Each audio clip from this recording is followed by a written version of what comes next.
Hello everybody.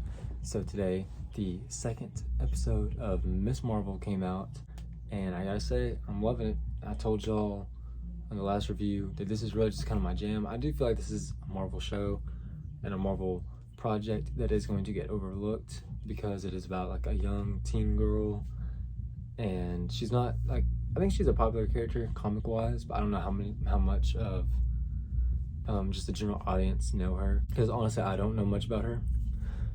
But and just the whole teen thing, I just don't know if people are really gonna dig it, but I do.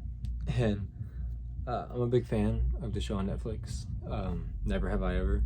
I like that show a lot, and that's like, it feels like almost like that but with a superhero aspect, and I love it. It's this cool, like, you're a young kid, got powers, learning to use their powers, almost like a Shazam type deal, but there is like a little bit of a mystery to it where it's like, okay, but how?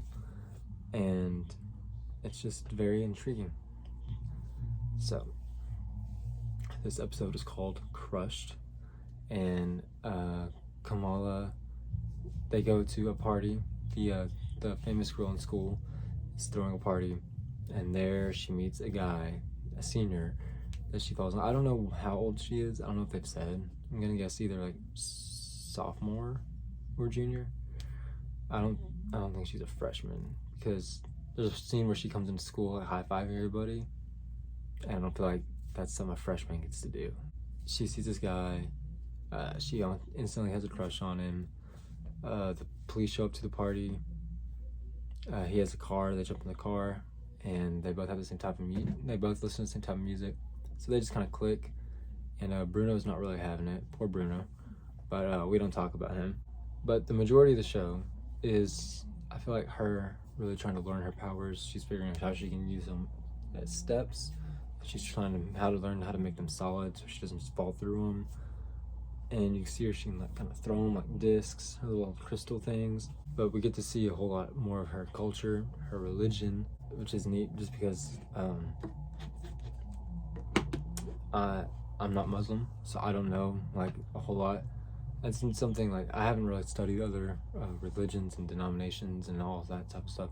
So to see it portrayed, and I'm hoping they're portraying it right, is neat, because I'm just like, this is not what I do. You know, this is not how my Sunday church goes.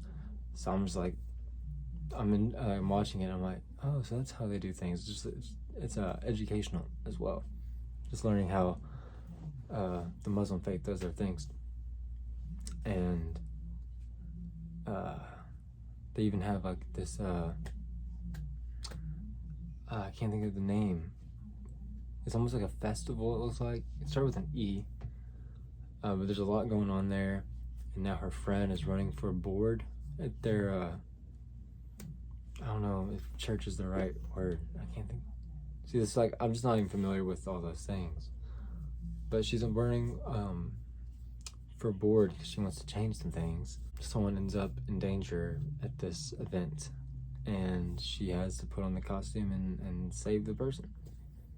And it's pretty cool to see her step up and act like a true hero. And that one agency is after her, we learn, and they kind of show up at the end too. But I think it's a solid 2 episodes. I'm gonna go into spoilers a little bit, talk about some things that you might not want to hear if you haven't seen it. There's the one line where Bruno says the Bengal, I think is what they're calling it, isn't the source of the power itself. The power is in you, but it's awakened it. So this goes back to, oh, maybe she actually isn't human, like her comic origins. More evidence on that is when they're at the supper table, her dad tells a story about her mom's family and how one of the, I think it's her great-grandmother, totally disappeared. And then later, when some of the older women are talking about it, they say she ran off with somebody and never showed back up. So that makes you think, aliens, maybe?